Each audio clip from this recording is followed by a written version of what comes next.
Greetings and happy 4th of July today to my American viewers. I know it's a good day for a 4th of July today. I know it's a good day in New England, and it is a good day here in the Maritimes. The weather at the time of making this video is 92 degrees Fahrenheit, so it's definitely some very summer-like weather today. In today's video, I come to you with excellent news. I have fixed the silent General Electric 3-5979C CB radio from 1995. My diagnosis was correct. The LM386 chip that provides the audio output to the speaker was dead. I successfully took this radio apart, unsoldered the chip, soldered in the new replacement chip that I got off eBay, and this radio is now fully working once again. I'll demonstrate it right now. I have my Newmar 12-volt linear power supply down there with a cigarette lighter plug unit wired into it with the polarity correct this time. I have the plug right here, so we'll go ahead and plug it in the AC adapter jack, and when we turn it on we get a pop as the amplifier activates, and I'll pull the antenna out.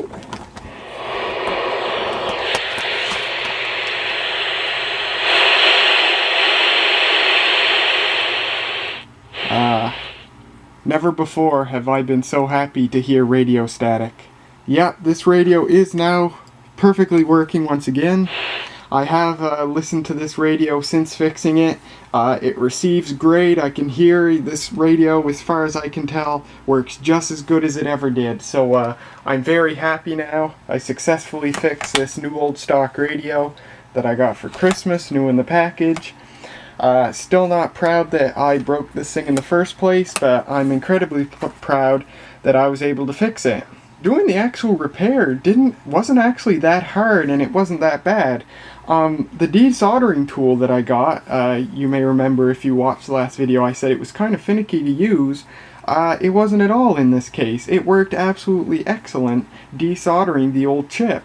Probably because the circuit boards I had used to practice using the tool were kind of old, and the solder had kind of rusted on it. They were left outside for a while, so that probably didn't help. But in this case, the desoldering tool worked absolutely excellent. I did have some trouble getting the old chip out. I had to desolder that big capacitor that sits on top of it, desolder one leg of it so I could lift it out of the way and get the chip out. That wasn't too bad. All in all, it took me about 45 minutes to desolder the old chip and solder in the new chip, and it was relatively painless. What was not painless, however, and what did not take 45 minutes, was actually getting the circuit board, getting all the 7 wires soldered back on it, and getting it back in the case.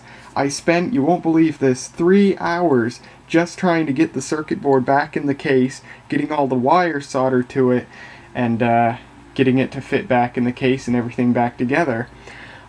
First of all, just where the wires going to the microphone and the speaker are kind of short, I decided to desolder the wires off the speaker and solder on new wires that were longer, so it made that easier. However, because the wires were longer and they were a little bit bigger, heavier gauge than the original wires, I had some trouble fitting them, finding a place to fit them between the circuit board and the case when I closed this thing back up.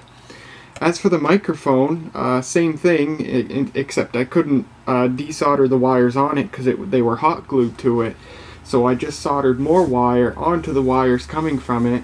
The wires to the microphone are very thin and delicate, so I had trouble, getting the ends of the wires not to just fall apart.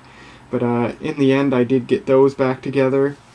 Same thing for the 3 wires for the antenna and the battery compartment. I had to solder more wire to make them longer, make them a bit easier to put back together. If you look at the antenna jack right there, you can see the white wire that goes to the antenna. That's not supposed to be visible like that. If we look at the other radio, you can see it's not visible. So that wire was obviously routed differently, but it's not hurting anything sitting there. Yeah, it was very frustrating trying to get the case back together. In the end, the problem I was having was I'd get it back together, but it'd be really hard to move the power switch. and it turned out it was because the microphone wires were in the way, preventing it from moving. So I had to move that and get it out of the way, so it seems to be alright now.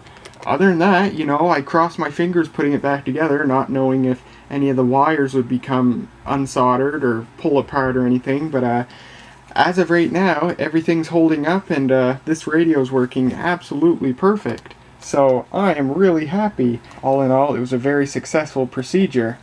I actually have batteries in the radio I got off eBay right now, so if I turn it on, and not the best batteries, but if I pull the antenna out just a little bit, and let's see, turn to channel 6,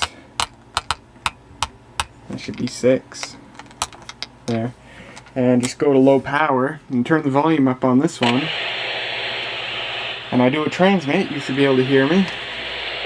Testing, testing, hello, hello, hello. So yeah, it's working absolutely great. Also, just something funny, I said at the end of the last video that as soon as I put this camera down, I'd get out my soldering iron and get to work on this radio. That's exactly what I did. As soon as I finished filming that video, I put the camera down, took this radio and all my equipment to the kitchen table, and I got it fixed that very same day I made the diagnosis video.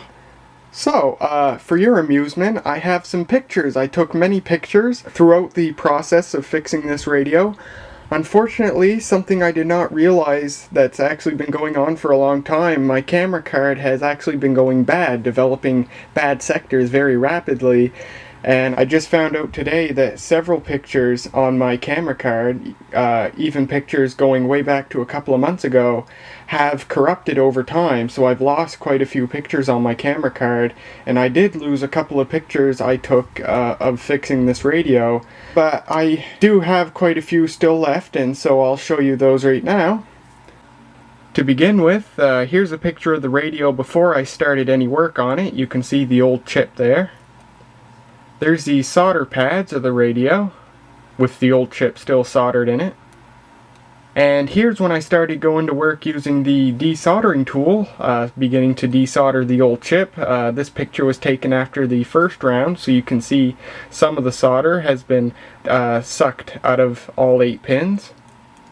And here's after another round of using the desoldering tool. You can see I have enough solder removed from all the pins that the pins are now separated from the solder pads. They can be moved freely, and the chip can be physically moved out. There's the circuit board after I successfully removed the old chip. You can see that the leg of the big capacitor that you can see is sticking out there. I actually had to desolder it in order to lift the capacitor up enough that I could get the chip out. There was also a yellow wire that was soldered in the same hole as one of the legs of the chip, so I had to desolder that and get that out of the way as well.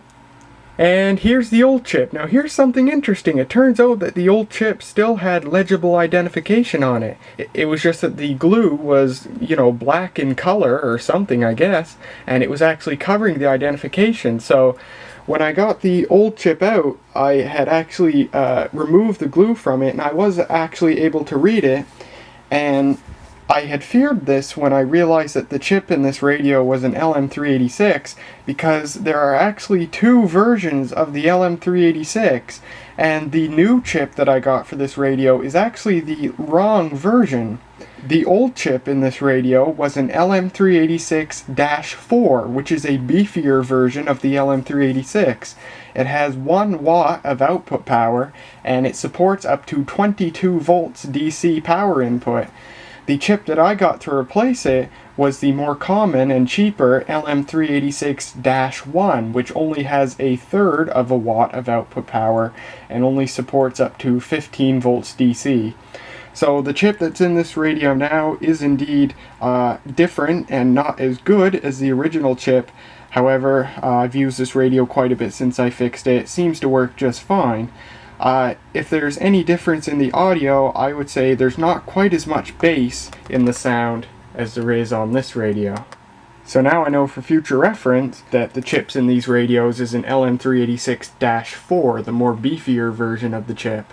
Although the problem is, while you can get the cheaper version on eBay for about 25 cents each, you'll pay, if I remember right, you know, $2 or $3 each for an LM386-4.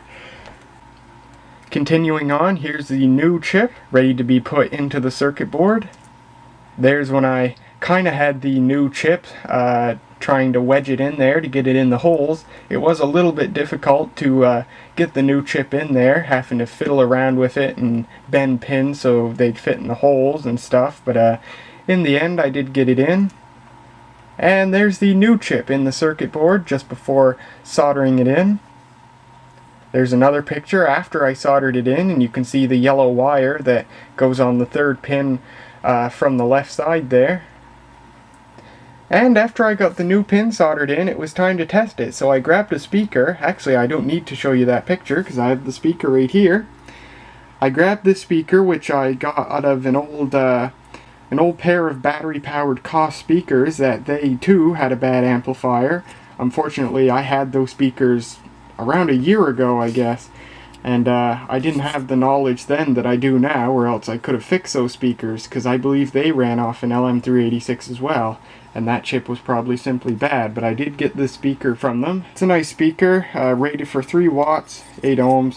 So I had this speaker. I jerry-rigged it to the output of the radio, which you can see in this picture here. And you can see I plugged it into the AC adapter, and I turned it on, and I got sound. So that was a pretty proud moment when I finally got that done. Now, I do have a video that I took shortly after doing the first test of the radio with the new chip. I took video of me turning it off and on a couple of times so you can hear the pop from the speaker as the amplifier kicks in. Unfortunately, like some of the pictures, my camera card corrupted some of the video, so the video was originally like a minute long. Now it's truncated down to like 22 seconds, so you can't see the whole thing. But I will show you what I have now. So here's a very early test of the radio shortly after I had soldered the new chip in.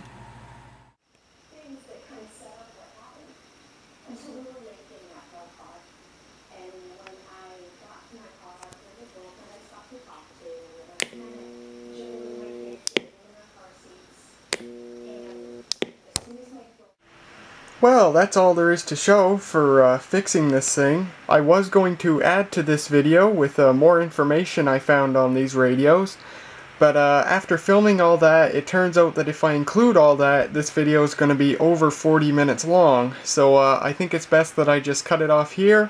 I'll make another video called more on GE CB radios or something like that, and it'll have all the new information I found that some of you may find interesting, and I do a test outside with this radio as well, listening to some CB chatter. So there you go, and I hope you guys enjoyed, and I'll see you guys next time.